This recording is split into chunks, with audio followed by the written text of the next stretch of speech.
Oh, Jeff, get the mini one. I can do that. Yeah, I need that back. What do you mean, what? Why do you need it back? Because it's not leaving my arms until our day with the cup is over. Yeah, so I'm actually on camera, so I kinda. And we're recording too, so this is all live.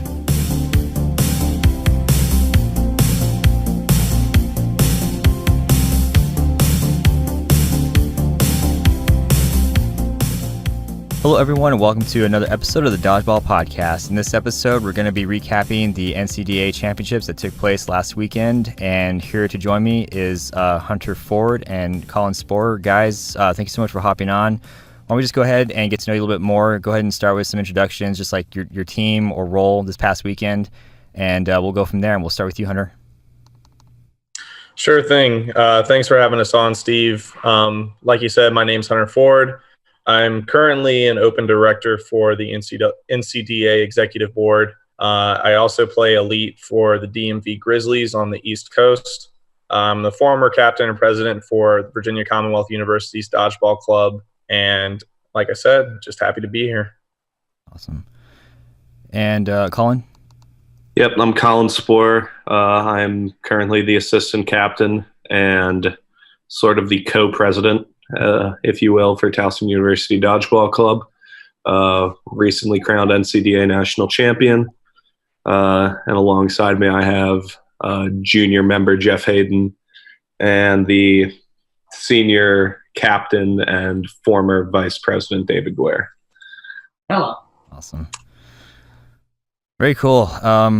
Well, let me start with something I probably didn't ask Jacob last episode during the pre-cap, but you said you're the president. Yeah, co-president. So what does that entail? Is that like the team captain, or is that because you have to be an organization or club to exist under the NCDA, or how does that work? Yeah, so basically for our sport club organization, we need to have kind of like an executive board to make sure all the off-the-court stuff gets handled. We have a specific amount of fundraising we have to do, specific amount of community service hours that we have to get taken care of.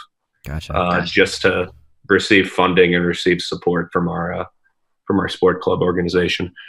So I'm basically in charge of all the off-the-court stuff. I say co-president because technically we have to replace our executive board every December, but since our season runs through April, I was kind of the transitioning president to help get the new guys acclimated. Gotcha. Was this your last finals? Correct. Yeah, I'm graduating in May. Well, congratulations, and what better way to see you off, right? I mean, that's absolutely riding off into the sunset. That and upsetting GVSU, from what I understand, that's hard to do. So definitely want to ask you about your final match and just find out what's next. But let me go back to Hunter real quick. So you said you're the open director for the NCDA board. What does that mean? Yeah, so the NCDA, we have our own executive board that oversees all operations throughout the league. And typically board members will have either different functions or specialties that they work on, or in my case, I act as like an open director, so I assist with the other operations of the other directors. So really, realistically, right now, our kind of more established positions on the executive board include Felix, who's the president, Mike McNicholas, who is the treasurer for the NCDA, Kevin and Jake, who you talk to, are the chief of content and director of recruitment and retention, respectively. And then myself, Colin O'Brien, and Dylan Fettig are all open directors who assist with other operations for the NCDA. So that includes stuff like helping out with planning nationals, deciding on like rule proposals, working on our league standings and things of that nature. So basically, like any other type of executive board with any organization, making sure that the operations of the organization run smoothly. Awesome, man. Very cool. Well, again, guys, thank you so much for joining. I mean, it's every time I talk about the NCDA with Felix and Kevin, I get more excited and want to know more about it and this past week, or last weekend, when we did the recap or pre-cap with them, I was really hyped, and unfortunately, I couldn't watch much, if anything, of it. And it's a shame because I was basically playing Army and was just had no signal at all. But it just sounds like there's so much that you guys have put together that I really hope that we're able to kind of shed more light to it and ultimately bring more teams and more players, in different regions into the fray, so to speak. But before we move on, I did want to ask, you said DMV Grizzlies, so that's your elite team, Hunter? That is correct. What does DMV mean? So the DMV actually stands for DC, Maryland, Virginia. So it kind of represents the Northern Virginia / like Maryland area. Colin's familiar with it since he's from Maryland, but that's just kind of like what I would call like the slang term for that general area, since our team is made up of mostly Virginia and Maryland based people. Gotcha. Not the Department of Motor Vehicles, as many people would assume it is. My mind went there first, but I figured there's probably more to it than that.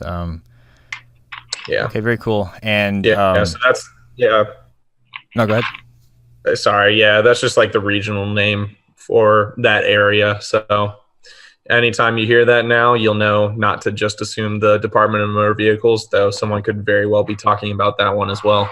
Gotcha.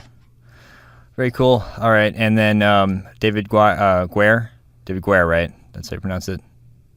Yes, that is it. And then Jeff Hayden. So you guys are, not to shorten you guys at all, but you guys were players for Towson. Are you guys involved with any club activities, or do you play dodgeball outside of NCDA currently? Currently, no. I don't think my arm would like that very much, or my overall health. But currently, I guess not currently, formerly was the head captain of the club and vice president. Nice. This is Jeff Hayden. I was the secretary this semester, but mostly Colin did all the work and just told me what to do, and I sent the emails I had to and got us at the community service events that we need to be at. And I'm not playing at any dodgeball tournaments outside of the NCDA. Fair enough.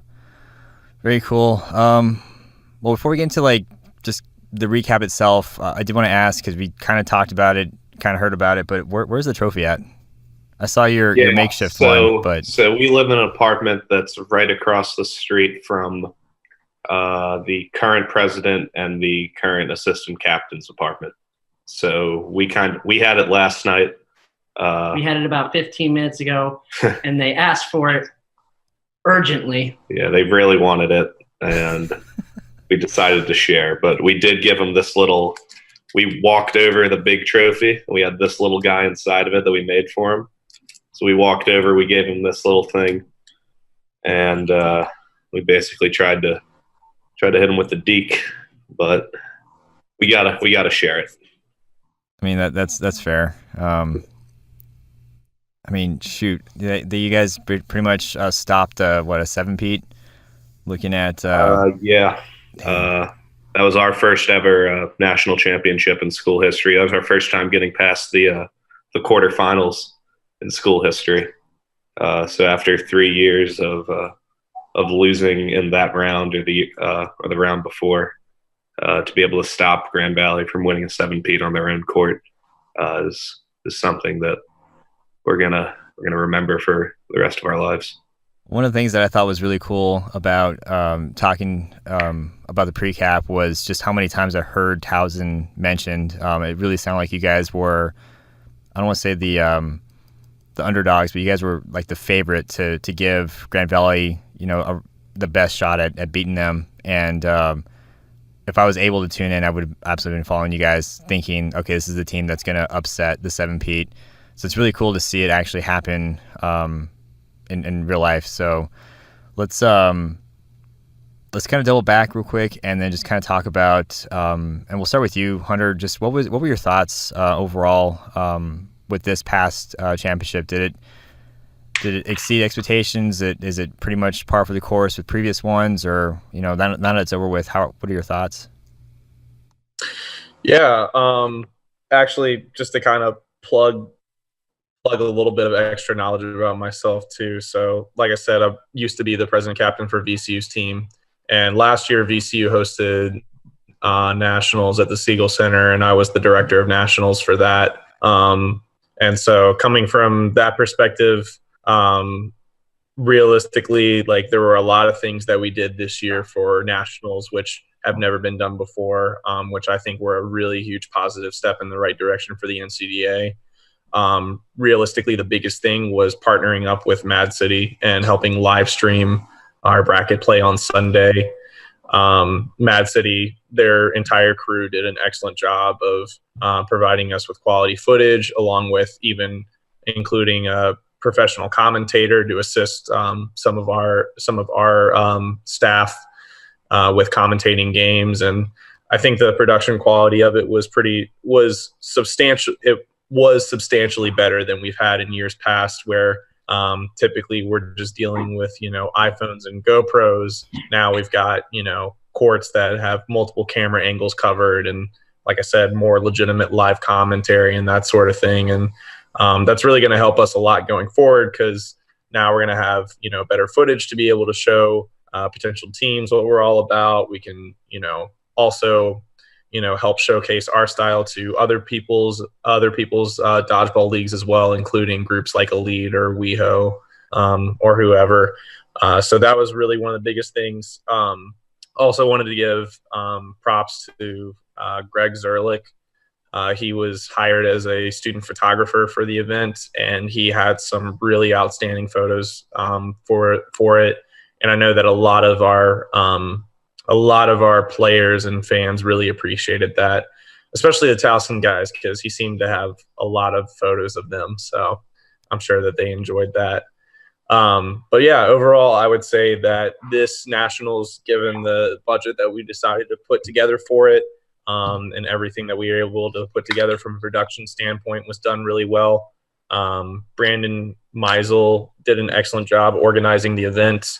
I would say that Felix, who has been in charge of the schedule for his entire time as president, did a great job creating the matchups for Saturday in order to provide the most competitive games. And it really showed with a lot of the scores and outcomes that we had. So overall, definitely a very positive NCDA Nationals. And I would dare to say, realistically, it's one of the best that we've ever had.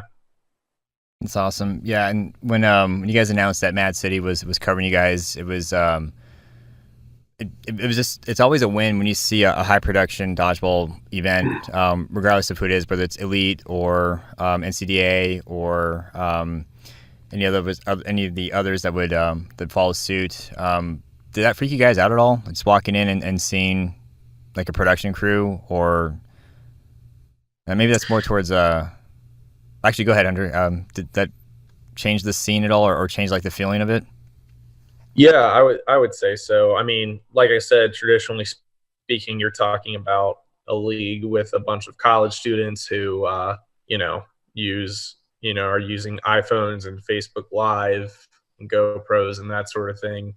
Don't necessarily have access to the same resources that, other professional leagues might have. And so when we first, on Saturday, when everything was getting set up and put together, I mean, it was definitely a shock and awe of like, wow, this is what a legitimate broadcast is going to look like. And we did a test run of the last games of the day on Saturday in order to prepare for Sunday. And we were just, like I said, blown away with the quality of product that we were getting from them. So we pretty much knew immediately, like, we had made a good decision to try to bring them in and help us out with the event. That's awesome. And what finals is this for you? I mean, both as a player and as somebody on the outside, like, how many have you attended? So, this would have been my fifth nationals. The last four was spent as a player. This one, I was, like I said, an open director and helping out with running things, along with helping coach VCU's team as well during their tournament run. Gotcha. So you've definitely seen a lot of progression, I would imagine, in the past 5 years for these finals. Yeah, absolutely. My freshman year, when we held it at Western Kentucky University, there was only 16 schools that participated in the NCDA Nationals. And also that was on top of only having about 20 teams in the entire league. Now where we stand, where we had 22 teams participate in nationals on top of at least 31 teams who actively participated in games. And realistically, we're looking at closer to about like 36, 37 teams who are actively in the league right now. I mean, the amount of growth has been absolutely tremendous from that standpoint. So a lot of progress in the right direction for a long time. And that's thanks to leaders like guys like Felix, like Kevin, like Jake, who have done a lot and put a lot of blood, sweat, and tears to get the NCDA to where it is now and where it will be going forward. That's awesome. Always improving, and all this built up so Colin and Co can come in and take that trophy. Let's go to you, Colin. So did it freak you out at all seeing this setup, or I mean, what was it like for you guys just going into this tournament? Did you guys first of all think you had a shot to win?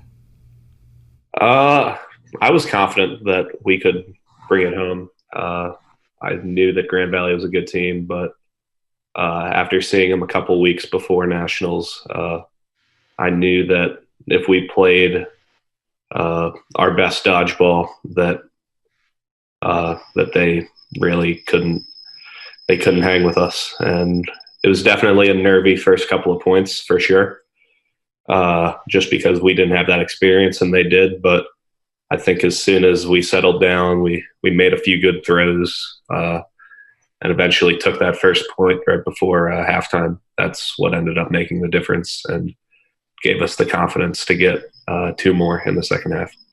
Gotcha. And what was it like coming in on Saturday, like just from the onset, just walking into the venue and getting all dressed out and ready to play? Like, what was your team mentality at that point? Yeah, so we had taken some very sketchy cabs to get there Saturday morning, to say the least. But walking into the gym, seeing all of the Grand Valley logos, walking past their trophies and their championship banners and all of that, just added a little bit of fuel to the fire. Just made us want it even more. Or just insult to injury, considering you walk into their home and take it from them. Mm-hmm. Man, what a absolutely. Setup. I don't know. I'm going to ask, what championship was this for you, Colin, or what finals? Yeah, this was my 4th nationals, all as a player, and the final one as well. Same for David, and this is Jeff's 3rd.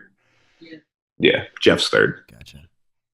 That's too cool. So let's go ahead and get into pretty much like the tournament itself. And we're starting from Saturday, and if I understand correctly, this is where teams can kind of choose their players. And we'll start with you, Hunter.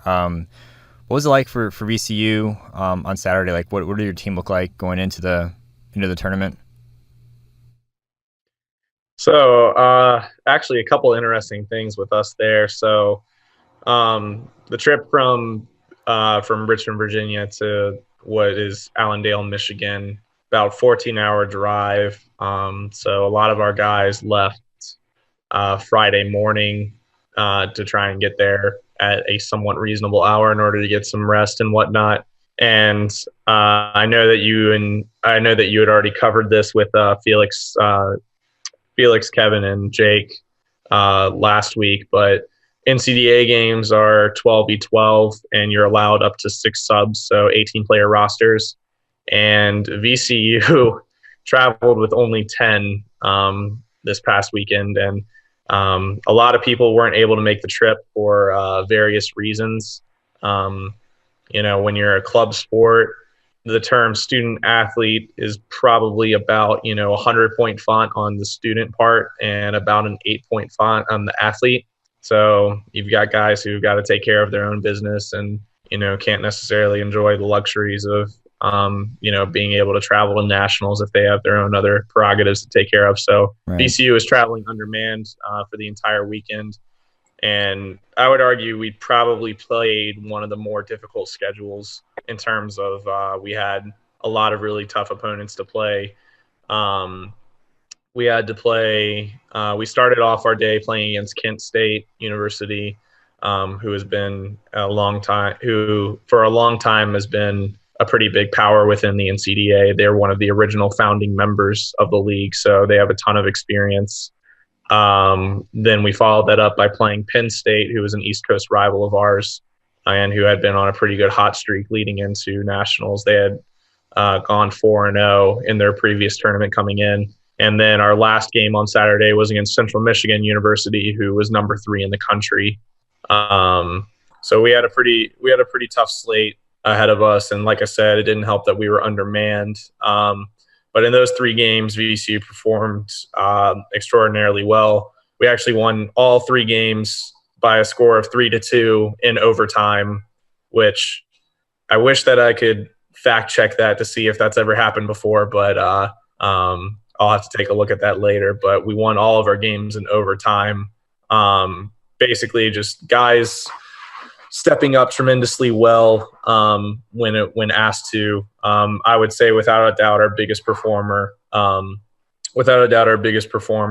Saturday was Wayne Short. He was captain for the team this year and has been an assistant captain for 2 years prior, and definitely been one of the main focal points for our team for a long time. Some other guys who stepped up as well. Ike Fleckenstein, he's a sophomore, but made a really big name for himself last season at last year's nationals. And I would say another guy who really stepped up to the plate and probably had his best tournament. Garrett Cool, kind of spelled like Simon. It's like spelled Couell if you're trying to type that out. I can see on the keyboard. Appreciate it. But Garrett had one of his better tournaments of the year as well. So a lot of guys stepped up in big ways in order to make some of those performances happen. And like I said, overall it was a very successful Saturday play, which helped earn us the 6th seed going into bracket play. And you did this all undermanned. You're down 2 people. Yeah, and I mean, for guys who have played elite before, you understand playing undermanned in any type of dodgeball event is not exactly a recipe for success. But like I said, our guys handled the adversity really well and stepped up even when they were had a lot against them. So I was definitely incredibly proud of them. Yeah, it's not ideal playing one player down or 2 or however many. It definitely hurts, especially in something as high with such a high intensity as the finals. I totally feel you on the the student first, athlete later type deal, and letting life kind of get in the way of dodgeball. Unfortunately, that's something that is shared on the elite side, as I'm sure with your team, but. And it's still pretty awesome that you guys, I think, you placed 9th overall. You tied for 9th when all was said and done. If I'm looking at we unfortunately the only 10 members really kicked us in the butt when it came to Sunday. We just were completely gassed. Like I said, Wayne Short was a really big focal point for our offense, and he took a lot of heavy burdens throwing. And I mean, his elbow was not nearly close to 100% when we played University of Maryland. Not to say it was all, a matter of us not being, healthy and deep. Maryland played an outstanding game against us. They know that we are primarily a catching team. We focus a lot on that, and they kept things out of our wheelhouse and avoided giving up any easy opportunities to catch against us, and essentially forced us to try and play offense to beat them. So they knew exactly how to play us, which is to be expected because they're an opponent that we play pretty frequently. But even with the unfortunate first round exit for us, like I said, I was very proud of our guys, and to get the wins that they did on Saturday was a really big testament to how hard that they had worked in the coming months leading up to nationals. So it is what it is. Yeah, for sure. And will you be back next year as a coach, or will you have some kind of involvement with this team? Yeah, I still live in Richmond, Virginia. I work here, and I'm going to be involved with the team for a little while. Mostly kind of on the game on like the gameplay side, and making sure that the new guys get acquainted to collegiate dodgeball as quickly as possible. One of the things that I've noticed is that typically the best teams have one of the best alumni support.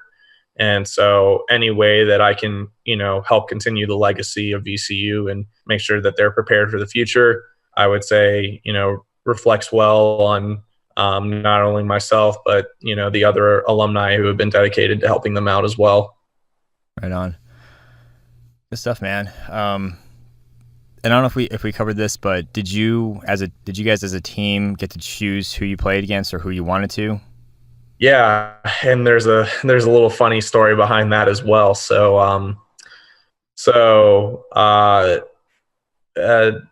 and I know you guys kind of talked about this with Felix and Jake and Kevin. So typically how like the schedule gets set up for nationals is you play your Saturday, you play 3 games. Typically how it works is you'll play one opponent that you requested, you'll play against an opponent that requested you, and then you will play against an opponent who is considered in your caliber or essentially like a similar rank as you. So the idea is to try and keep as much of a balanced schedule as possible. So for us, we actually requested Central Michigan, who was number 3 in the country. And nice. The reason that we did that was, I don't know how much you look at our website at all, but every month, Kevin and Jake do their own power rankings. And Jake, who is he's a CMU alumni, has been pretty critical of VCU's team all year, for better or worse, sometimes earned, sometimes not. And as a result of that, our guys had a really strong desire to beat his alma mater. And, that played a lot into, that decision to request Central Michigan. And I mean, it paid off, for us with the win. So, that was kind of an interesting story behind that one. I know that Penn State requested us as well, and I think it was a good thing to get an opportunity to play Penn State because they're an East Coast team that at least during my 4 years playing with VCU, we had always played during the regular season, but this year, just due to circumstances, we never got a chance to play them. So it was a good opportunity to be able to play them. And I also mentioned playing an opponent that was in your caliber with Kent State. And Kent was a team that we played back in February at the University of Akron, and we had a 3-2 overtime win against them back then. So we were pretty much set up to get a lot of really competitive games. So it was really exciting to see that type of schedule laid out beforehand for us. Nice. So you guys definitely got your money's worth, for lack of better expressions. Yeah.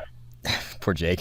I just made this comment, like, rest in peace, Jake, because he I don't want to say he got dumped on during the pre-cap, but with Kevin there, I think there was definitely a lot of jabs that were taken at his expense. And then the fact that we're talking about you guys defeating his alma mater, if he's listening, he's probably going to be upset. But I think it's all funny games. But let's yeah, I mean, well, realistically, I know Jake expects a lot out of a lot of member teams in the NCDA, and I don't think he necessarily made his comments about VCU with the intent of trying to put him down. I think he realized that team is capable of more and has seen more out of them in the past years than they got out of this season. And so he just that's his way of trying to motivate teams, and I don't think there's necessarily anything inherently wrong with it. And people will respond to it in their own ways. And like I said, my team took it in a productive manner and said, all right, we want to try and be the best team that we possibly can be. Let's go beat one of the best teams, which Central Michigan, certainly one of the best teams. I mean, they were one overtime period away from potentially playing Towson in the championship this past weekend. So, big props to them. And they're a great program, always have been, and for the foreseeable future will continue to be one. That's awesome. Yeah, for sure. I mean, and this is kind of why it's really awesome being able to recap and pre-cap with different individuals, because it helps me understand some of the more like nuances and rivalries, and just it puts more I guess, like, for lack of better words, like personality behind the name. So it's just fun to dive into from an outsider's perspective. And going to Colin and going to Towson, what was your Saturday like? Like, who did you guys play against, or who'd you choose? Who chose you, and what was your, like, I guess, equivalent? Yeah, so our Saturday schedule started off with the University of Kentucky. That was the team we requested to play. Main reason was because we knew that Kentucky they're a good team. They have a history of doing pretty well at nationals, but obviously the goal for the weekend was to have a chance to win a national championship. And in the end, the Saturday games really don't make that big of a difference when it comes to Sunday. So arm preservation was definitely in mind when we were requesting University of Kentucky. Second game, I'm not sure if they requested us or if the league put us against them, but it was Saginaw Valley State, team we had beaten 3-1 at Akron's tournament back in February. Overall, I think both teams went into that game again with the same mentality that, it's a Saturday game, both teams want to win, but the overall goal is to perform on Sunday. So we just happened to get the better of them. We dominated most of the game. We won that game 3-0 as well. Our last game of the day, I have a feeling that this team requested us. It was Bowling Green. Team with a little bit of, I guess we now have the upper hand on them. We played them 3 times last year. We played them at their place in the first semester. They beat us pretty handedly, I think 4 or 5-1. That was probably one of the lowest that this program has gotten to in my 4 years, was losing that game, getting embarrassed on their home court. We ended up beating them at Akron in the spring. We played them in the quarterfinal round at nationals. We went up 2-1, 2-0. We let the lead slip away. We got to overtime, made a few mistakes. Some back and forth overtime period, and eventually they came out with the win. There were a couple of controversial plays, so we went in this year. We wanted to play them again as many times as possible, and definitely beat them as many times as possible. So, so we got to see them 3 times this year, including here on Saturday. It was a close game because obviously, again, we're not looking to destroy our arms and tire ourselves out for Sunday, but they're a good enough team where we have to still put in a good effort. We ended up winning that game 2-1. Very clutch timeout call by Andrew Kerr kept the game 1-0 before halftime. We had subbed in Jordan Watt, who was sitting out for stamina reasons. We subbed him in when he was the only player left with 50 seconds left. And I believe with 1 second left before one of their captains made a throw at Jordan Watt, Andrew Kerr, our assistant captain, made a very clutch timeout call before Jordan Watt was hit. So stayed alive. We ended up going on to win the game 2-1, finished Saturday 3-0. So it gave us a lot of confidence going into to the Sunday bracket play. Gotcha. So can you how do timeouts work? Because I don't think we've ever covered that with when Rebecca and I kind of talked about this, or when we went into it with Felix and co. But yeah, can you kind of just give like a rundown how that works? Yeah. So each team gets 2 timeouts per half. You can really use them at just about any time. So in that case, we had saved them up to use them towards the end. We've called the 1 timeout with, I believe, 50 seconds. I was the last player in. Colin Mormon had made a catch to get me back in, and then he had gotten thrown out.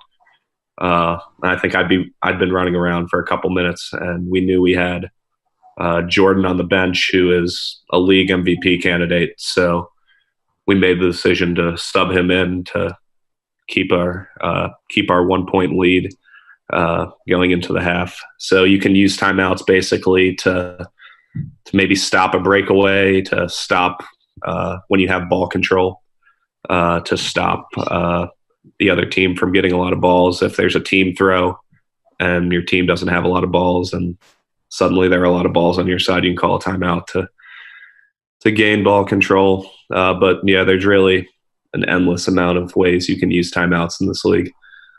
That's crazy. And you can do it right in the middle of the game. Like you can just say, hey, timeout, and then yeah, that's captain crazy. When a captain calls timeout, all balls are dead if they're not thrown, and any ball in the neutral zone gets put at the center line, and all the balls that are in the neutral zone will go back to the back line for each team. That's interesting. That's cool. Yeah, I'm going to have to dig into that some more later on.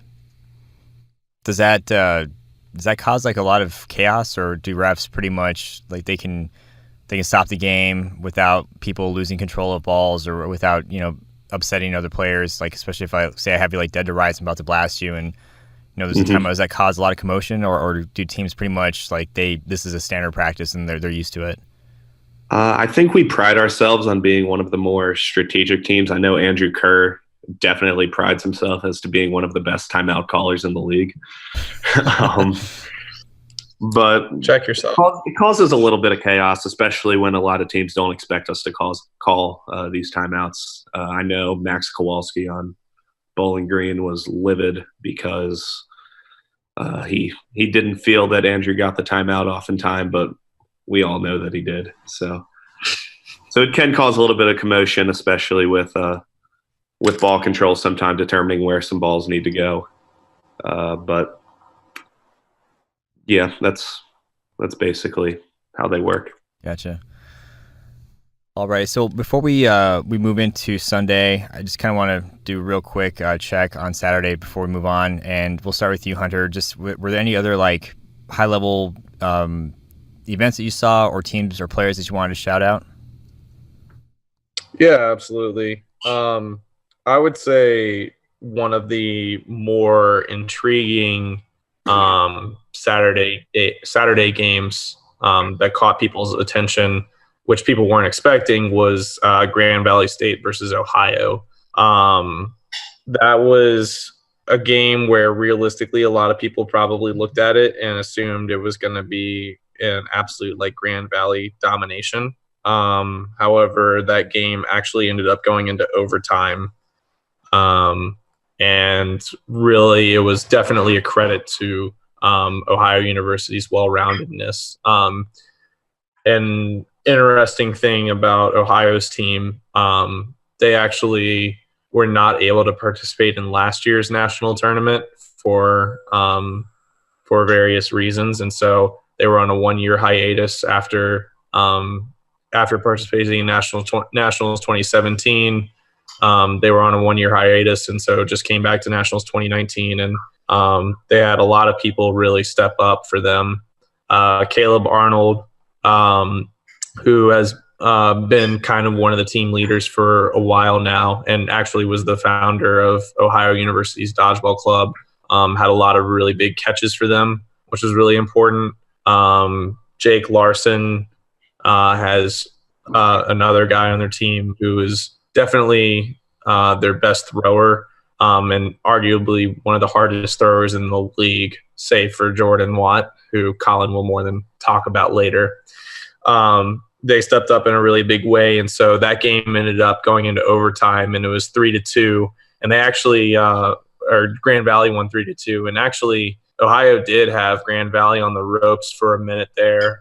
They had 3 players in compared to GV's 2. However, Aaron Kraft from Grand Valley had a very clutch catch in the corner against Larson to bring back in Brandon Meisel, and they were able to. Grand Valley was able to get off a team throw to take out Howman from Jacob Howman from Ohio, and then Brandon had a great one-on-one against Caleb Arnold to take him out. So it was definitely one of the more exciting matchups. Like every to put into perspective, like every other game just kind of stopped playing just so that they could watch the final outcome of that game, because a loss for Grand Valley there would have had some really big implications, as far as, the league is concerned. So that was a really important game, a very interesting game to watch. Another one that I had a chance to watch as well was Michigan State versus University of Wisconsin-Platteville. Platteville is a team that is very interesting because historically they actually do really well at nationals, but they typically don't get as much attention simply for the fact that geography-wise they're not located around a bunch of other major schools. So they don't necessarily get as much respect as their talent might warrant. And they ended up having an overtime game against Michigan State, who has been a traditional powerhouse within the NCDA.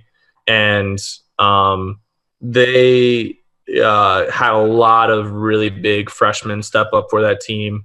I talked with Eric Zander, who is one of the executives for their team, and he said that they had 10 freshmen come for nationals for them, and in their overtime 6 roster, 4 of them were freshmen. And to see them go toe to toe with, again, one of the better teams in the league was something that was spectacular. So that was another really exciting game. Another game I want to give a shout out to was University of Cincinnati versus Georgia Southern, which was another overtime game. Cincinnati was a brand new team that just got started this year, thanks in part to Wes Peters, who currently plays in Elite for Notorious up in the north. He coaches the University of Cincinnati. Nice. And like I said, it's their first year in the league, and they picked up their first ever win in team history at that game. So want to give a shout out to them. And then as far as other Saturday games go, I would say the other one that I kind of wanted to draw attention to was University of Maryland versus Ohio. So everyone had saw Ohio go toe-to-toe with Grand Valley, and then Maryland had the opportunity to play them immediately afterwards. And Maryland was a team that got kind of overlooked this year by a lot of people. And really it was just kind of a matter of they didn't travel at all outside of the East Coast. And, not to rag on them too much, but realistically just throughout the past couple seasons, they haven't been as up to par as Towson, JMU, and VCU. And so they kind of had been getting beaten by them all year. And so for them to beat a team in Ohio who just took the number 1 team in the country, to the very edge was something that was really big to see, and was arguably one of the more impactful games on the day for seeding purposes going into Sunday. So, shout out to all of those teams that I mentioned. And, like I said, Saturday play, there was a lot of very intriguing matchups. I could probably go on and on with a bunch of other ones, but those are some of the teams that I wanted to highlight and point out. Awesome. Yeah, it's like I said earlier, it's just being able to understand, again, some like the characteristics or history of these teams, and try to get to understand like where they're coming from. And you had mentioned University of Wisconsin-Platteville. Like they talked about how I think in order for them to compete, they had to travel like 11 hours to still have like a sanctioned game to qualify for nationals. So stuff's starting to stick, at least with me mentally, and that just makes me look forward to next year even more so, and just being able to be like, okay, I remember talking about this team versus that team, where I understand like there's a little bit of a rivalry here and there. So, and that's awesome. Like you gotta love those when the tournament just kind of freezes and everybody's watching like this one matchup, just trying to see like who's going to come out ahead and who's going to dent the champion or show that they can bleed, or again, just to kind of understand what how that's going to set the tone. So this is awesome. And actually before we move on, I realized that accident. I meant Zach Hellman when I was talking about Ohio at one point. I mixed him and Jake Larson together. Jake Larson, outstanding thrower. Zach Hellman was another player who played very well for Ohio this past year. So nice. Want to make sure I at least get the names correctly. That's awesome because, hopefully, a year or two from now, we'll hear these names more and more on the elite side and be like, oh, I remember hearing about this kid when he was in college. And that's really cool. How about you, Colin? How about any of the other matches that you might have noticed or can talk about for Saturday, or any high-level things that we might have missed? Yeah, I'll just say something a little bit more broad about the league. I feel like there's always that one matchup on Saturday that really draws the attention of everybody. I think Hunter kind of knows where I'm about to go with this. Last year at Nationals in Richmond, VCU was playing against Saginaw Valley. Hunter and a Saginaw player going 1v1 with basically the entire league watching around the court. VCU was quite the underdog in that game. And Hunter, after missing a throw and then a catch that was close to being caught, they were going back and forth. Hunter made a catch, and basically the entire league mobbed him on the court. And it was really just an iconic moment. Big upset. And I think this year the Grand Valley, Ohio game was the match that really caught the attention of the entire league, and was kind of that signature match for Saturday. Another point that I'll bring up was just the success of the East Coast on Saturday as well. Unfortunately, James Madison University and University of Virginia couldn't make the trip this year for a variety of reasons. But between Towson University of Maryland, VCU, and Penn State, they went 10-2 on the day. The two losses, Penn State's lost to Grand Valley, which is a pretty significant loss. And then the loss to VCU, obviously one team had to win, one team had to lose. But it was a very successful showing for the East Coast, and it really kind of just boosted our reputation from around the league. Actually, so that's a really good point that I'm really curious now. So, for lack of better words, is one region like stronger than the other, or so? If you look at elite, you've got east, west, north, south, and I'm biased. I come from the west, but I think can say and be backed up on this that west is considerably the stronger region when it comes to nationals. But what would you say is the case for NCDA? Because you mentioned well historically Michigan is going to be the strongest region. They have Grand Valley, who is the 10-time national champions. Central Michigan always is a competitive team. They were the 3-time defending runner-ups going into this year. 4-time, my mistake. So, we also have Michigan State, who is always, they were the number 3 seed going into this year. Saginaw Valley has always got a tough team. They've got a roster of guys that seems like they've been there forever.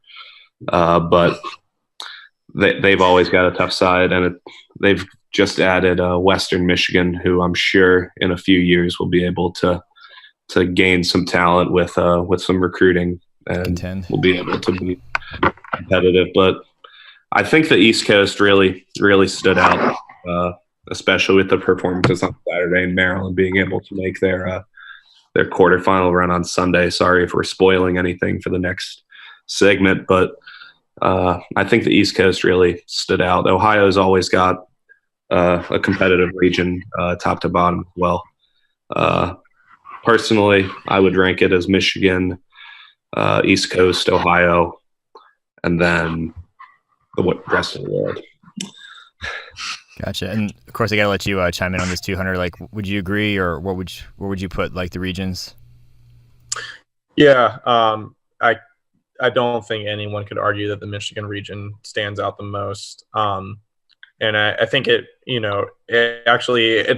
fills into elite as well, given the fact that the North has all of the best pinch teams, and they dominate in that category, and it's because all of them are feeders from the NCDA. So the Michigan region certainly, I would say, is the strongest historically. Both last year and this year, 3 out of the 4 Final Four teams were from the state of Michigan, so I can't take that away from them. Going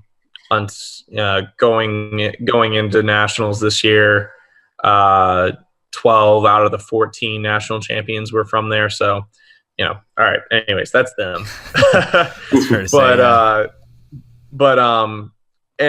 I think one of the things that's like interesting to point out with the East Coast is that the East, like the NCDA, has existed since 2005, since the 2004-2005 season. However, a majority of that history has been teams from the Midwest. So schools like Ohio State, Kent State, Michigan State, DePaul. They were the early founders of the NCDA. So they definitely have a longer history in terms of their programs. And the first East Coast schools didn't enter the fold until the 2011-2012 season. That's when the University of Maryland, Towson University, and James Madison University first came into the league. So the East Coast is, relative to the NCDA, one of the younger areas, or one of the younger regions, I should say. And so to see Towson specifically win the national championship is kind of a testament to the growth that the East Coast has gone through in a shortened period of time compared to the rest of our counterparts. So, historically, it's hard for me to say that, East Coast or Ohio are too different from each other. I divvy a lot in spreadsheets, and so I have a head-to-head calculator and matchup thing that I have, which if given the chance, I can look into real quick to see what the East Coast versus Ohio head-to-head records are. But I would imagine it would be pretty close to 50-50. Nice. Yeah, that's a good point about the Midwest kind of being a little more being around a little bit longer and pointing towards the East Coast being on the rise and one of the newer regions, I guess, because that's pretty much the same. The West has been around for a very long time, and then we have the North, which is very, very pinch based, trying to transition into 6v6 with 8.5 open, non-pinch, and so it's looking like the North might be. This is my opinion only. North might be the next contender for who's going to take the mantle from the West, but we'll find out this year at Nationals how that plays out. Again, that's all really awesome insight and just kind of helps me understand the layout a lot more. But let's go ahead and go in and get into Sunday with the bracket play, and then we'll kind of just focus mostly for the sake of time just on your respective teams. Starting with you, Hunter, and then we'll go into Colin and talk about Towson's journey since you guys took it all the way. And then whatever we don't cover, the part 2 will be covered with Felix and whatnot. But let's start with you, Hunter, and we'll just kind of, if you want to replay your match. Let's see, Sunday. You said you guys, I think we kind of talked about it though. But yeah, we're at the. I'd be willing to talk about all of the entirety of the bracket. Let me just take a quick second to actually pull it up on my end as well. So actually in the first round, there's a couple games that I won't highlight. So well, actually, before I get into that, so because there were 22 teams that came, it was a single elimination bracket. So what that meant was that essentially the top 10 seeds received byes into what would be considered the round of 16. So in what would be the first round play-in games. I would say probably the most interesting one there was University of North Georgia versus Ohio State University. North Georgia is a fairly new team. And as you saw as I talked about beforehand, Ohio State, one of the founding members of the NCDA. And North Georgia was able to walk away with a 3-2 victory that came down towards some of the waning minutes. So that was a really big win for their program.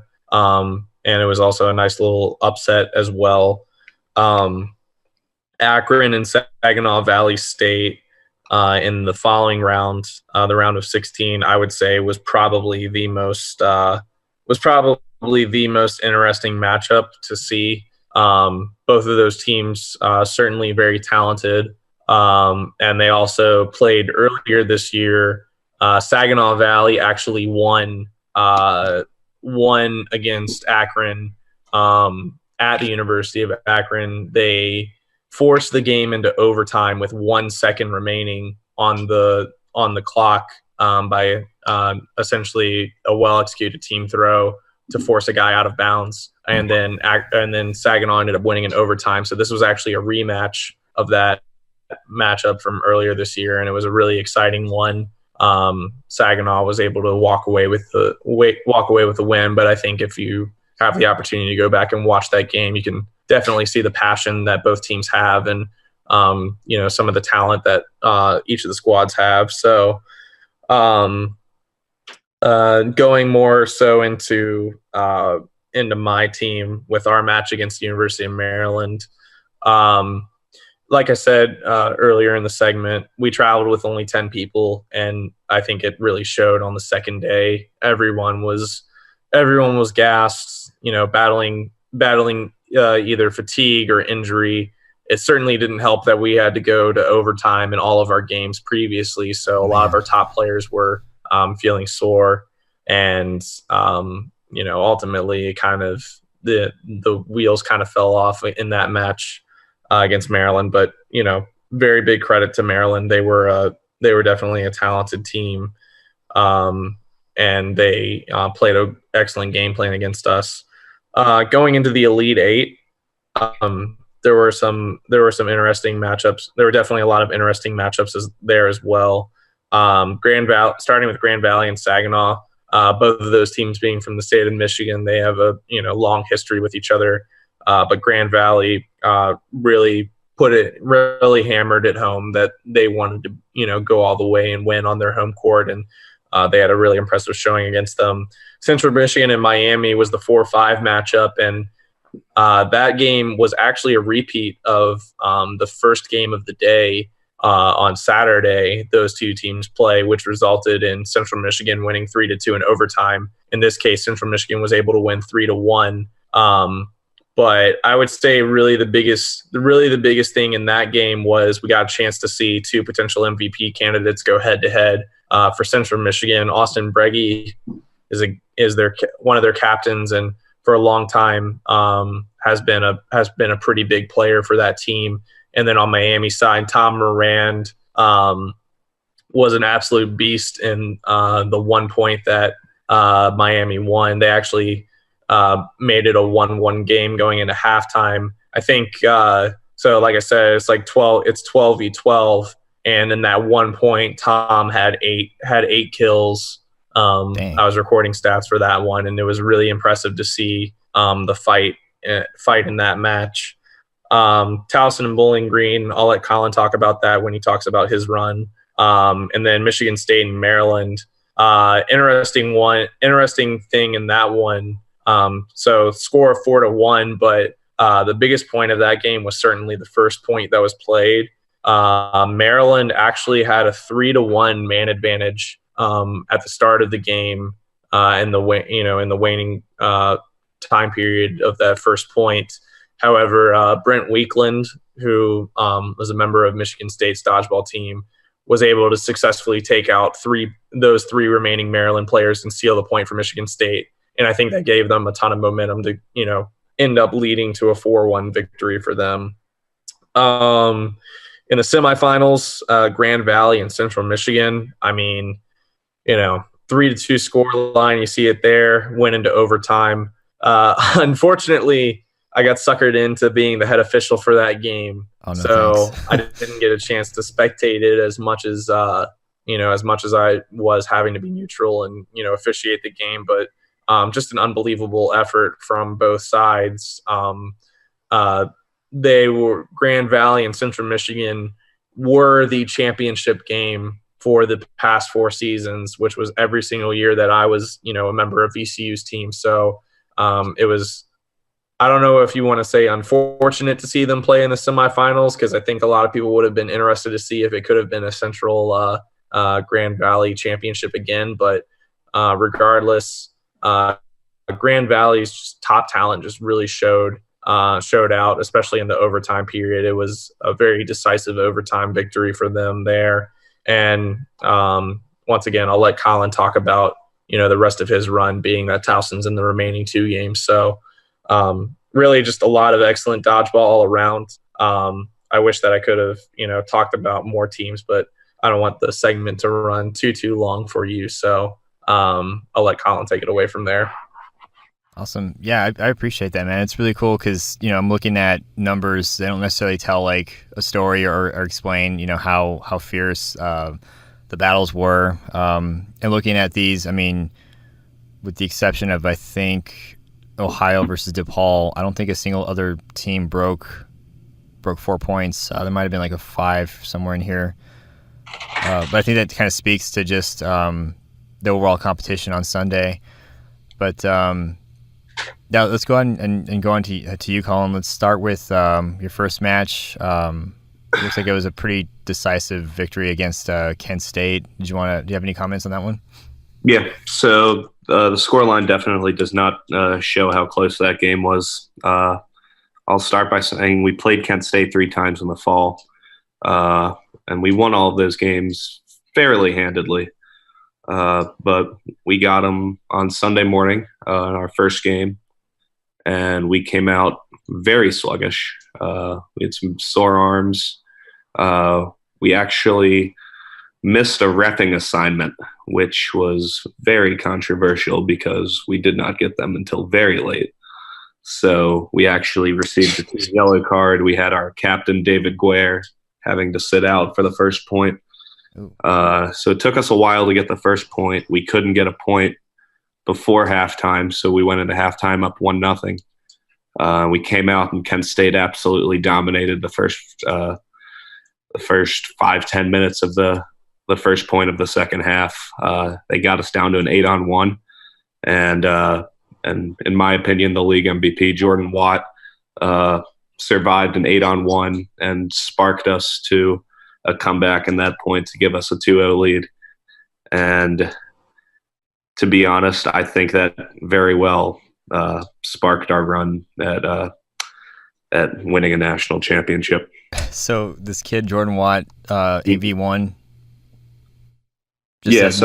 I'll kind of give a background on him. Jordan joined when I was a sophomore.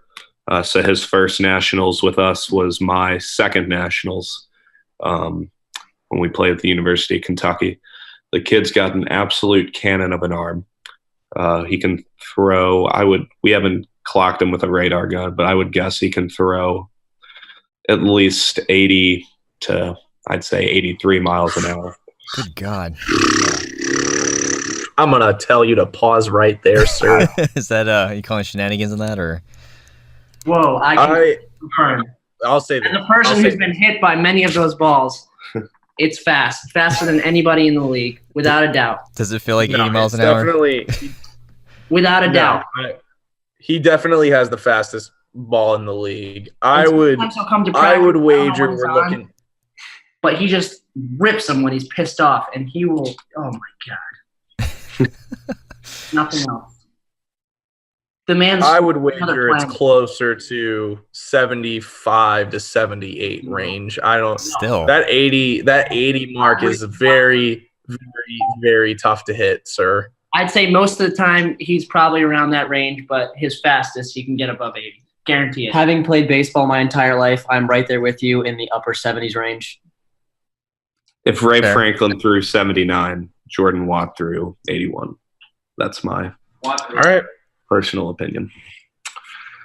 Man, I mean, still, anything above 70 is just insane. And these are pinch throws. I'm here saying only 75 to 78. But from 30 feet away, I mean, that's, you don't have much time to react to that. But, just for the sake of saying it, I will say greatest moment of my career was catching him out. Never forget. Everybody's favorite moment of their career is catching Jordan Watt. But the fact of the matter is, I'll just play. I'm just messing with him. We got depth in our team. It doesn't matter if he's out. So people will be freaking out in the stands. Doesn't matter. We keep going. And then you just catch him and bring him right back in to the dismay of everybody. Yeah. All right. I'm sorry I had to derail you there. I just wanted to give you. I just wanted to bust your dodgeballs a little bit there. Of course. So I'll get back. So along with throwing 81 miles an hour, he catches just about anything that's thrown at him. He's a really good blocker. He's got great court awareness. And without a doubt, should be the league MVP this year. So moving in, we advanced. We beat Kent State 4-0. We advanced to play our favorite team from Ohio, Bowling Green State University, for the second straight year in the quarterfinals. So we got to see them for the second time in 2 days. I pulled our seniors together right before that one. And I said, guys, we're not going to lose this game. We're not going to let this quarterfinal funk that's been sticking with this team for the last 4 years, we're not going to let that be our last hurrah. And that's not going to be the way we're going to end this ride. So we came out, we took a very, very quick point. That was probably the best point we played all weekend up to that point.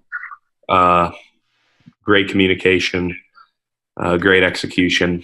And we really took care of business quickly. Same thing happened in the second point, and throughout the entire game, we were really able to just rotate players, which was huge. It allowed us to save some arms a little bit for the semifinal game. But I think we used the momentum from the second half against Kent State to really carry us into this game. And, I mean, they grabbed a point at the end, but at that point, it was so late in the game that we had a lot of guys sitting out. We had a few guys throwing left-handed just to remain 100%. And I don't even think Watt had he said the arm was not out of the case yet.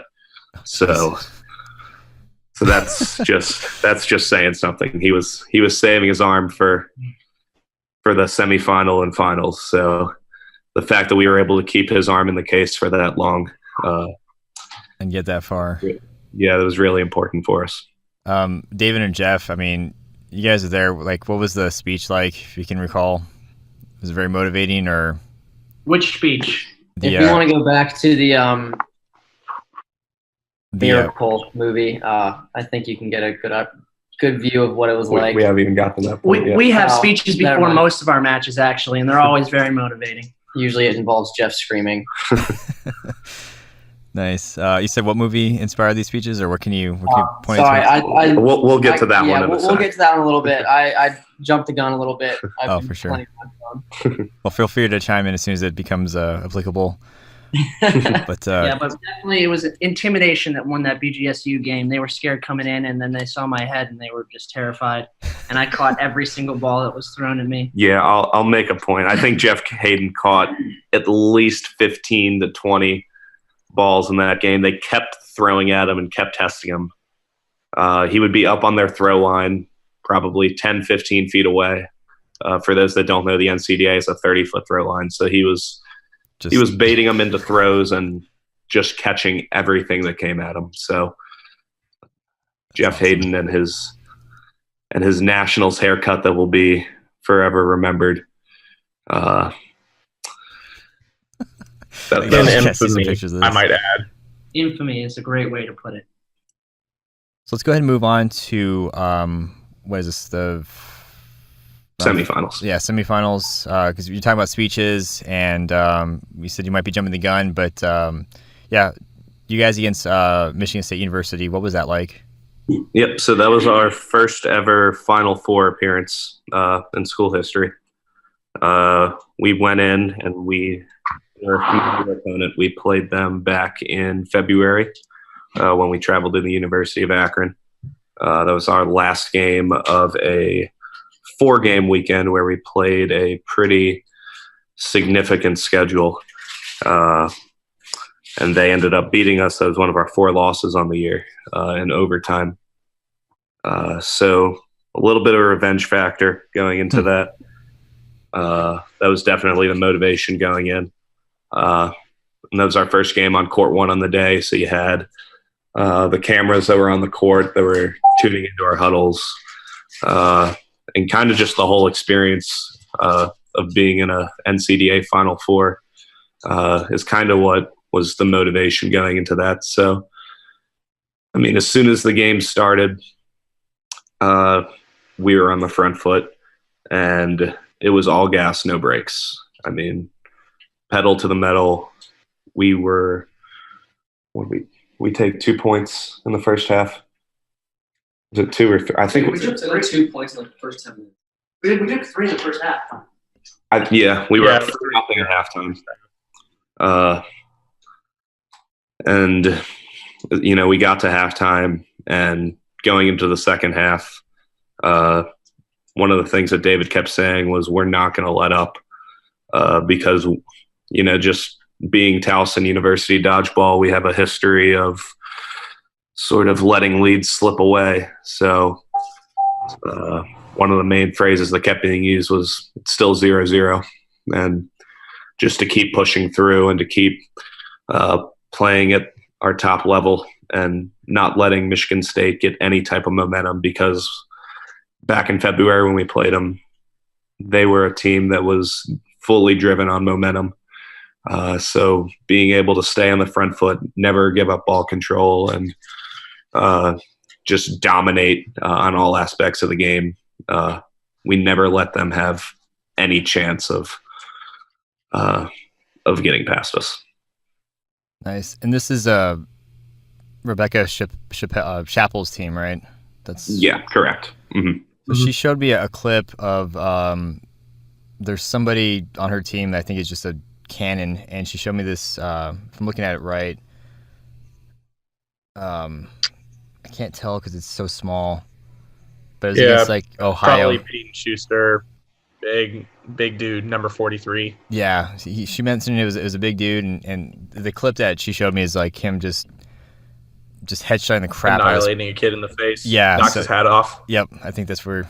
Yeah, that's what we're talking about. So, was that kid a factor in this at all, or did your depth kind of help combat that? Or I'll give him some credit. It looked like his arm was about to fall off for the entire game, but anything he threw at us, we caught.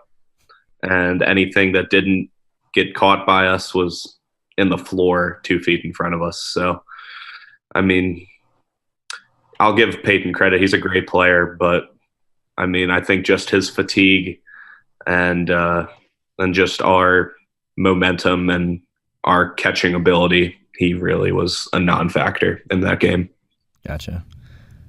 Jeff, just out of curiosity, did you catch any of his throws, or if you could recall? Yeah, the first one he threw, that was probably when we started catching momentum in the first point. When we got him out, we got kind of hyped, and then we just rolled it. I think David caught him as well. David caught him right after that, too. Right when he came back in. Yeah. Oh. I think he got caught in on a catch. He was one of the first players back in, and then he threw a ball at David, and David sent him right back to the sideline. So now you go right back there. Yeah. Did the epic speech come here, or did that go into the finals? That was right before the finals. So we were the first semifinal game. So after our game, we had a little bit of a celebration. Got some more Tylenol. Got some more water. Headed over the bleachers. We watched the first half of Central Michigan and Grand Valley, and The main thing I told my guys was that we're either going to be playing Grand Valley, who we already knew are the 6-time defending national champions. Either that or we're playing a team that just recently beat the 6-time defending national champions. So we knew we had to be ready for that. It's a tall order regardless. Yeah. Sorry, go on. Yeah. So we basically we were ready to play Grand Valley and just kind of tuning into that one. We kind of warmed up during when Central Michigan forced, or I guess scored the second point to make things 2-2. Correct me if I'm wrong. Did Central go up 2-1 in that game, Hunter? It did. And then Grand Valley tied it back up. Okay. So yeah. So it was tied up at 2. So we were on court 2 on the other side of court 1. We could see through the dividing wall, and we were just kind of watching the overtime. And we saw Grand Valley get a couple of kills and then a catch. And then I think at that point I knew that it was going to be us and Grand Valley in the final. Did you guys have a preference of who you played? I mean, would you rather have faced off against Grand Valley or Central Michigan as this was going down, or did you just say whatever, bring on whoever wants it? I'm going to be honest. I wanted Grand Valley. It had to be them. It just wouldn't have felt right to go through the entire year and to kind of be like in their shadow and then not get a chance to play them and beat them on their home court. It just wouldn't have felt right. So makes sense. Yeah. Yeah, it's very poetic how this was set up. So let's talk about this battle then. So at this point, and this was mentioned in the pre-cap, GVSU, I guess they're pretty good at pulling spectators. So was there a lot of people in the stands cheering for them? A lot of blue in the stands for sure. A lot of the people, I mean, I know a lot of the league, we'd gotten messages saying, and a lot of people coming up to us like after they had lost, just saying, hey, like, take down Grand Valley. Like, a lot of the other teams wanted to see the dynasty fall. So, and I know a lot of the teams had to leave early because they had long drives home, so they couldn't really stay for the finals. So those bleachers were full of blue shirts and cheering fans. I know we had Jordan Watt's parents and David's parents in the stands to be the lone Towson supporters, and there were a few neutrals as well. But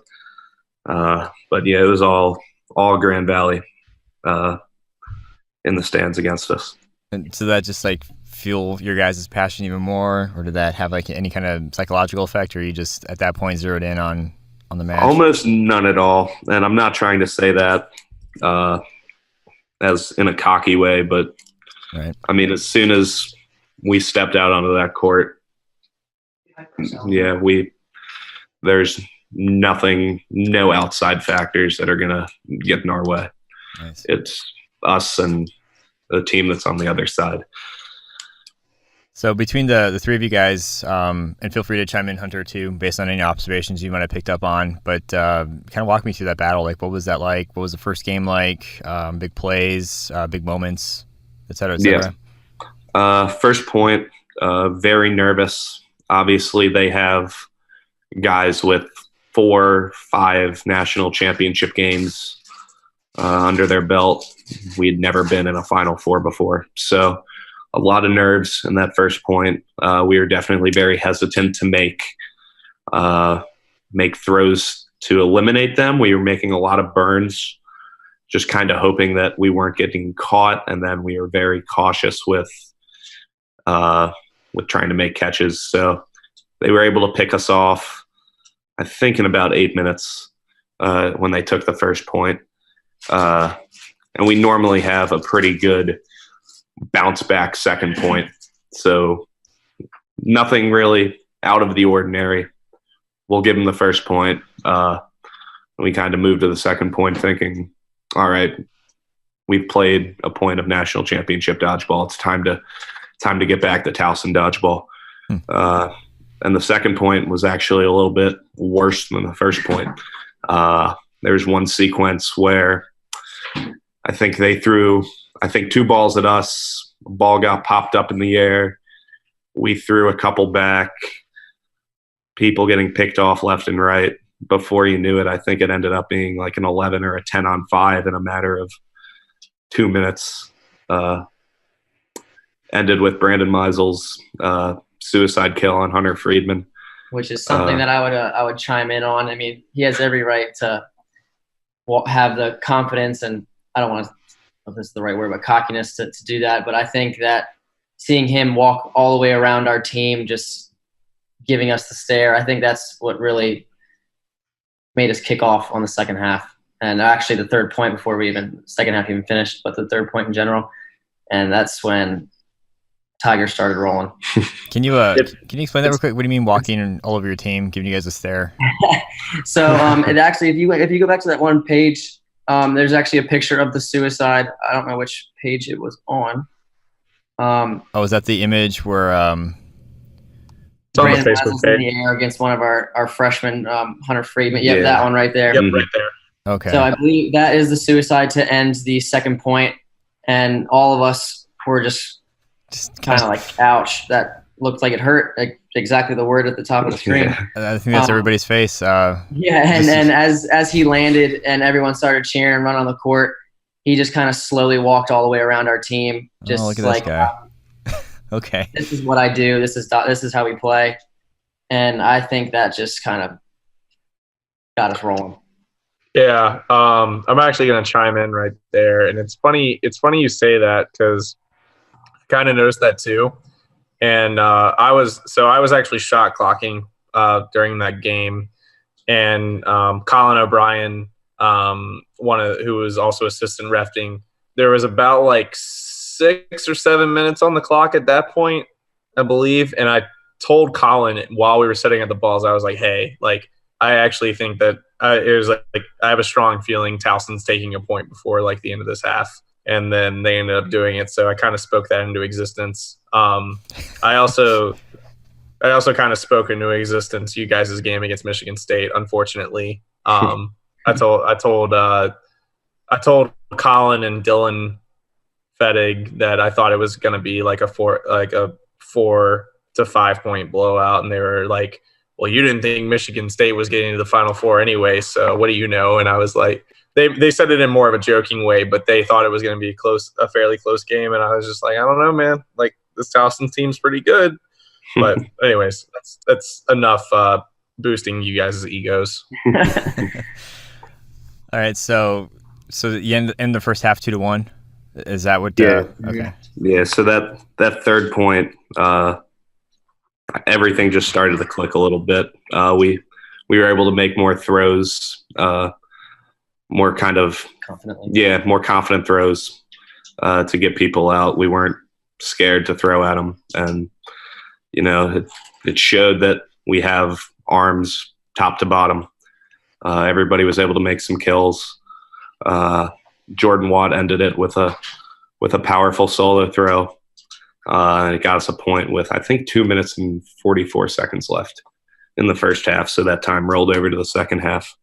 So we went into halftime with a 2-1 deficit, but nothing that we haven't faced before. So, and what was said or discussed, if anything at all, during halftime? And one thing, actually, we didn't even cover it. Like, so do you guys have a halftime? Do you have a couple minutes to regroup, or is it just you start the next half? Yeah, I think it's about a 5-minute, just kind of get a drink, talk some things over with the team, and then you switch sides and then jump back into the second half.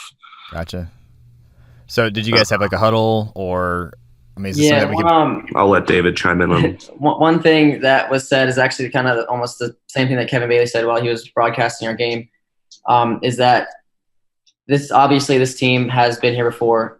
They know what to do. They probably think they already have this in the bag, even though they're only up 2-1.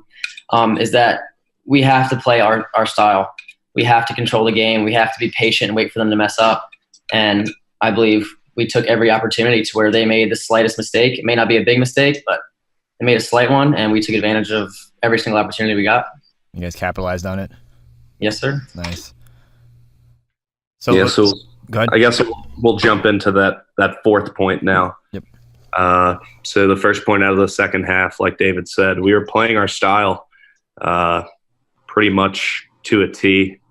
But Grand Valley being Grand Valley, they made some big plays. They got us down to, I believe it was a 6 or 7 on 2.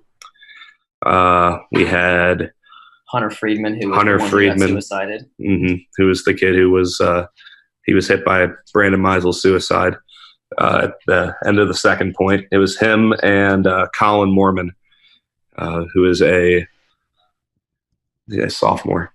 Yes.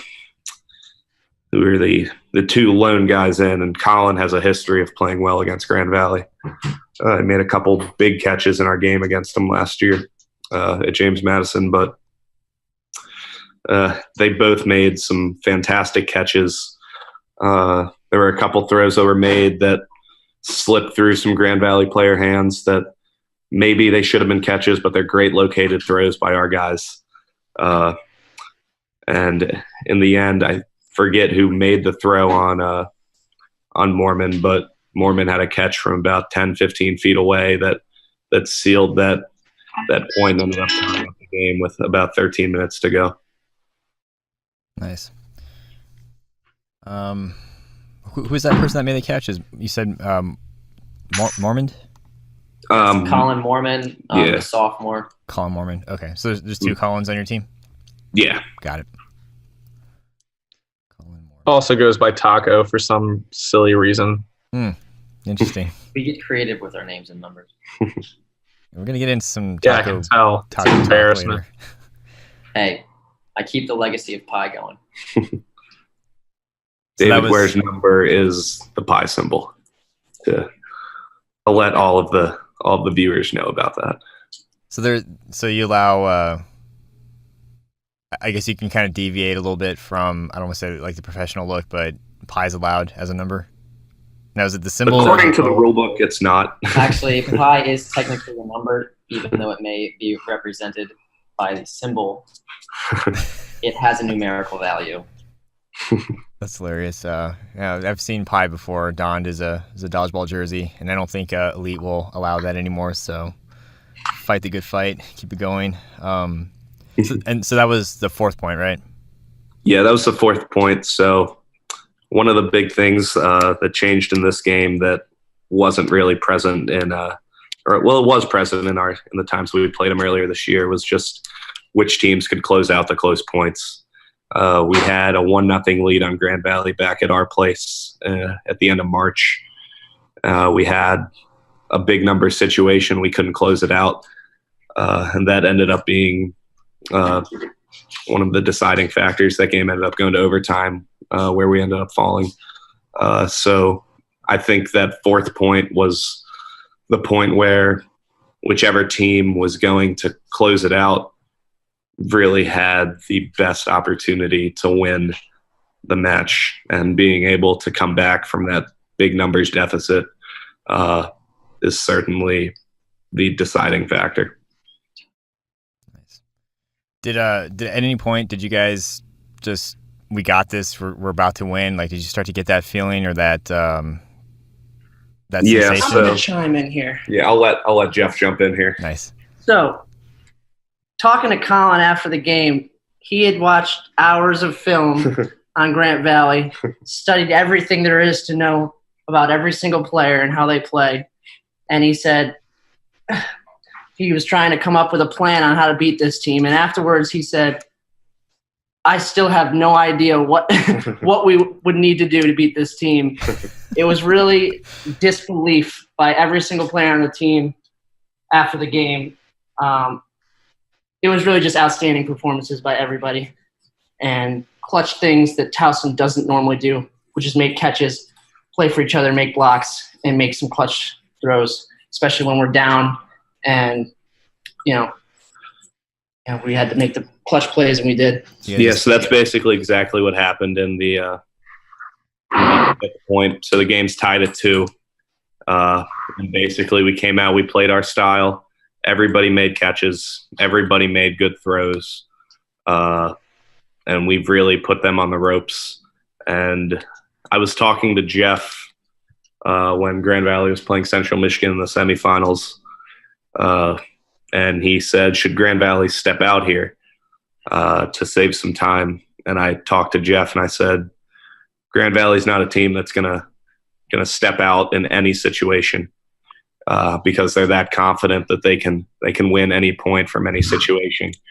And to see them step out with 5 minutes and some change left to give us a 3-2 lead in order to try to have some time on the clock to come back and force overtime. Kind of ironic, but I mean, it's the right play for them. And to be honest, they probably should have stepped out a couple minutes earlier. So they actually stepped out in a sense. They ended up having 2 players left. David made a catch. They got him down to 2, and as soon as they threw that catch, both of their players stepped out over the back line, which put them both out, gave us a 3-2 lead. I think that was with about 5 minutes left. So it was 5.5 minutes.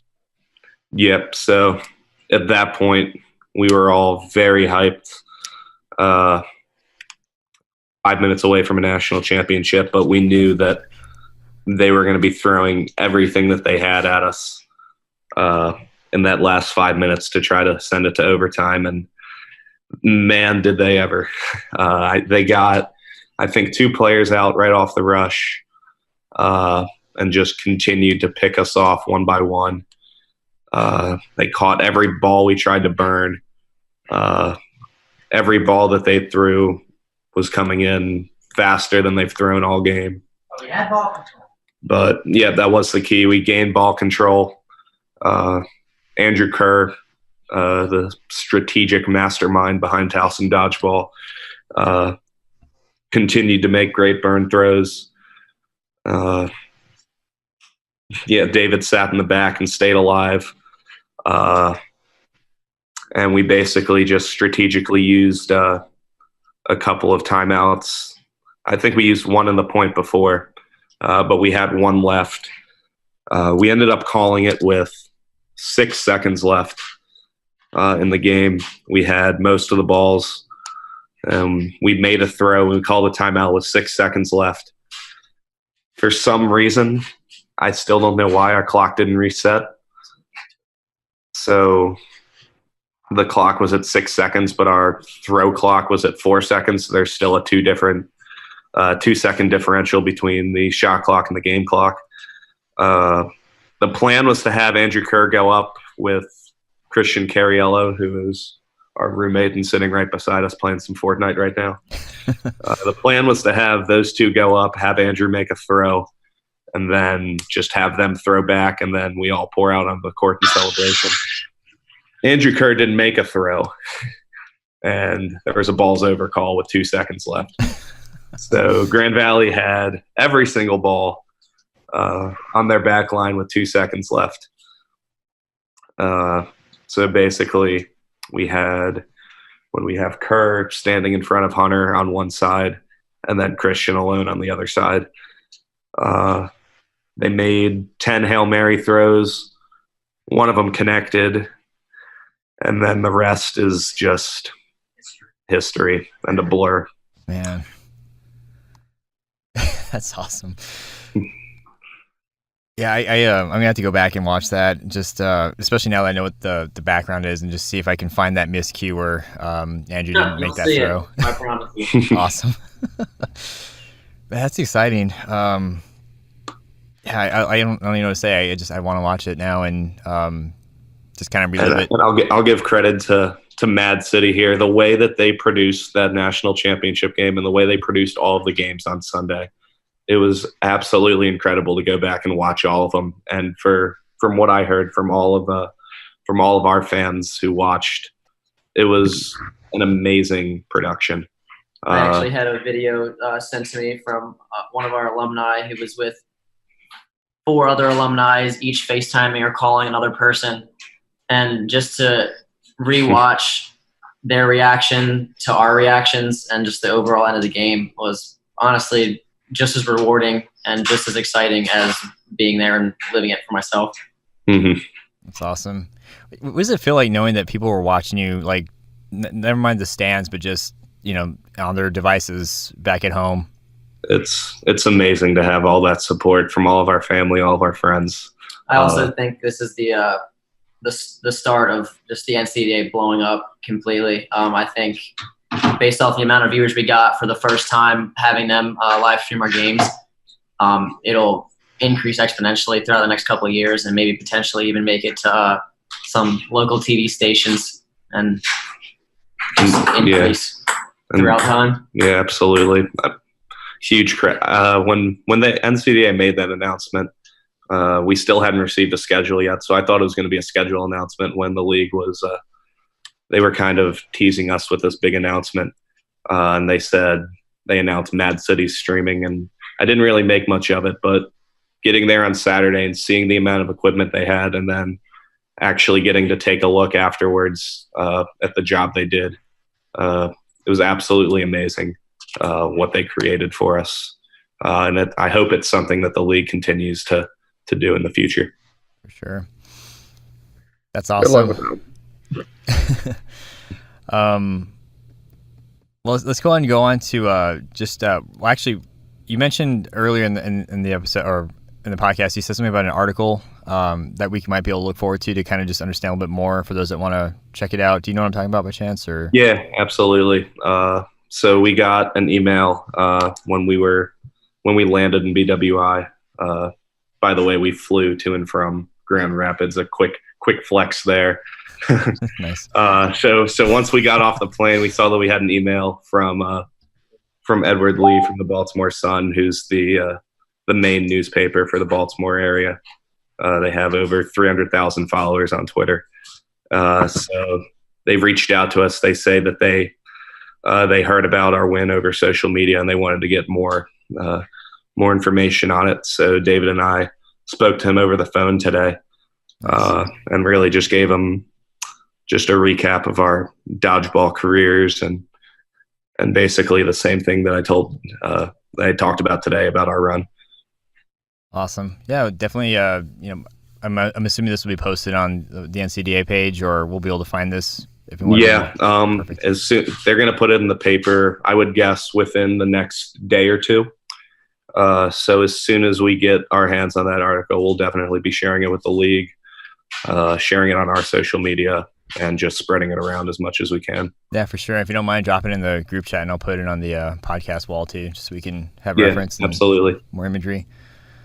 Awesome. Well, very cool. Let's go ahead and wrap up. But before we do that, I just want to get any final thoughts. And then Hunter, we'll go with you. And then, just any final thoughts, just kind of looking back at the whole thing. If there's anything you wanted to mention before we bring this to a close.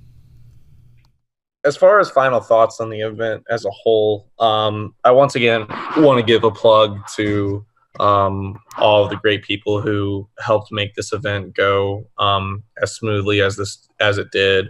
Once again, the Mad City production was a really big part of it, and I realized again I messed up on a name. Should have been Greg Kolzik as the guy who was the main photographer. I think I said Zerlich or something like that. So Greg my apologies there, Greg. Greg did an incredible job with that for us. Felix mentioned that this was his last nationals as president of the NCDA because his term was up. And once again, Felix has been very instrumental in the growth of the league and getting it to where it is now. So I think he was more than satisfied to see that his last nationals as president, ended in such an impactful way, and overall was really successful. Also want to give a shout out to Brandon Meisel for his work as director of nationals, being a guy who was just in his shoes exactly 1 year ago. It's a really big privilege, and also a lot of responsibility to fulfill that role. So major props to him for helping it go as smoothly as it did. Besides that, being a guy who played at VCU. We're very familiar with playing against Towson for a long time. And I've played against a lot of Towson greats in the past, and pretty much all of the guys who are on Towson's team currently as well. And to see another team that I've associated with a lot over the years win the whole thing, and especially in the way that it happened, was definitely a pretty proud moment. We mentioned, we've talked about regions and that sort of thing as well, and I think there's a little bit of regional pride in there as well to see, the teams that you compete with on a frequent basis, achieving greatness at the highest level, is certainly a really big thing. In the coming weeks, I think we can expect to see a lot of recap stuff from the NCDA website, including articles highlighting, our selections for an all tournament team. And we'll probably talk about it in a little bit, but potential All-Americans and MVP candidates, along with, just some other big observations from the tournament itself. So for those listening, there's still plenty of content to be displayed in the coming days and weeks. So stay on the lookout for that. Awesome. And then also, just to kind of piggyback on what you're saying, I think Mad City agreed to produce or release release the footage, and we should see like a good 3 to 5 minute like promo of the event, right? Like that's something we could also look forward to. Yeah, we so they actually are going to that's a good point. So they are going to actually work on some editing stuff, basically just making sure that they can cut out some of like delays and improve on some audio and video recording quality. And they're actually going to re-air all of the games that they recorded on Saturday, April 20th. So everyone should be on the lookout for that. It'll be a great opportunity to further get an idea of what college dodgeball is all about, see some of the, exciting games from this past weekend, and, really continue to put the NCDA on the map and show our brand of dodgeball. Awesome. That's very cool. And I feel very, very spoiled to be able to talk about it with you guys firsthand, and definitely want this to spread as much as possible. And I think just listening to what went down and even talking about it beforehand, you guys got a lot of awesome stuff going on. I'm very jealous. This is definitely something I wish I had back in my day when I was playing through college. But Colin, let's go to you. Final thoughts, and I kind of want to lead with just what's next for Towson. I mean, are you going to leave it in good hands? I mean, now everybody's going to be looking to you as as your team to beat. Have you even thought that far? Or are you still kind of letting everything just sink in? I mean, it's still sinking in right now. Just a few hours, just in the aftermath. It still hasn't really hit for me. It's indescribable, really. To really just have 3 years of almost heartbreak, and then just have a moment of just pure excitement, and it's unbelievable, really. But yeah, being the holders now, I feel like we've done a good enough job to leave the club in good hands. I'm very confident with the guys that we have coming back that they'll be able to do some good recruiting. Having a trophy and having a national championship under our belt will certainly help the recruiting process as far as our reload goes. And I won't say rebuild because it's never a rebuild for us. It's always reloading talent. And I'm very confident with our group to be able to get back to the same stage at nationals next year. Awesome. We'll definitely be looking out for Towson and seeing the difference between this year and next year. And like I said, I mean, all eyes are probably gonna be on you guys and taking that trophy from you. So it's exciting to see what's going to come along. I mean, huge congratulations to you, Jeff, David, and all the other players of Towson. I mean, just the build up from our discussion during the pre-cap, like if I had to pick a favorite, it would have been Towson, just from the amount of times you guys were mentioned by Kevin, Felix, and Jacob. So to see this come full circle is really cool, especially to be able to talk to somebody from Towson, especially since I don't know anybody. It's really cool. Definitely, like I said, I'm fanboying pretty hard for next year already. And I guess before we move on to the final question, and you guys might not be privy to this, but I don't know if you guys know the Rainbows, Sean Anderson and Sergio Leone from Southern Revolver, some of the elite-based teams. They started this like Team Taco versus Pizza thing, and I'm going to help try to put an end to it and declare a winner at the end of my season. So I must ask anybody that's recapping and as a guest of the show, just what is your preference, taco versus pizza? And Hunter, for you, what's your preference? Are you Team Taco or Team Pizza? Man, that's a really unfortunate thing, because both foods really have their perks. It's actually about advantages and disadvantages that are associated with each of them. You can't really go wrong with either, depending on the type of mood.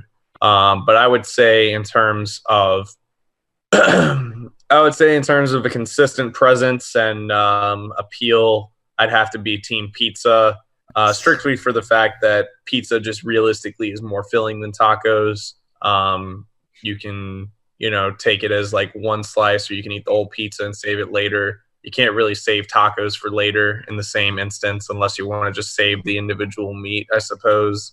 But I would have to side with Team Pizza, but not because I hate tacos, but just for, the more factual pieces that make pizza better. Looking at it from a practical perspective as well. That's awesome. Yeah. That's probably the best. It's probably the best answer I've heard so far, regardless if it was pizza or taco. Colin, how about you? Pizza every day, twice on Sunday. Nice. That's all. I don't have an in-depth analysis like Hunter had. Just go with your heart, man. Jeff, how about you? Taco or pizza?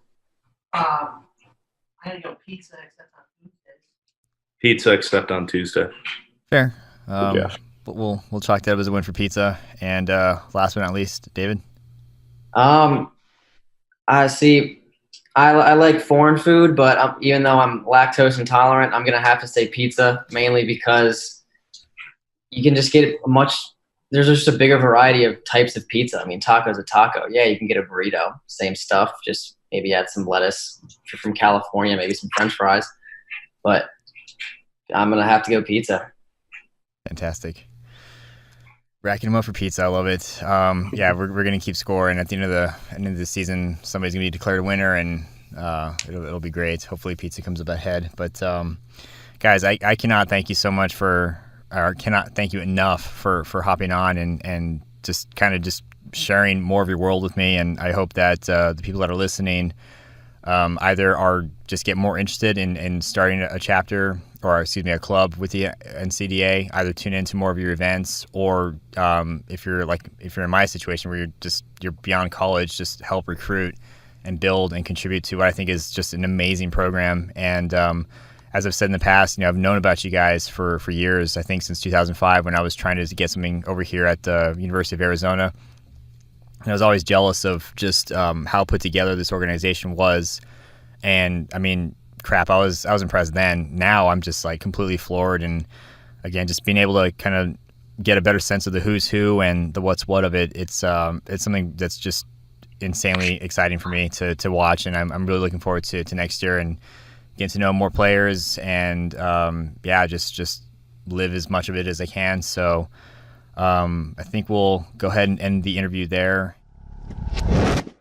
Alrighty, so that was a pretty thorough recap of the 15th Annual NCDA Championships that took place this past weekend, April 14th. And just huge congratulations to Towson University for just causing what I imagine that massive upsets of just breaking the potential 7-peat from Grand Valley State University and just taking the title and being the 15th champion from the NCDA. I cannot think of anything more exciting and I cannot wait to go back and just relive some of those matches that was discussed in this recap and just understand more of the nuances that were taking place between the teams and some of the stories that up until this recap and last week's precap, I probably would not have been privy to. Huge shout out to Jeff, David, and Colin for helping me relive that, and for Hunter for helping me reconstruct what went down this past weekend.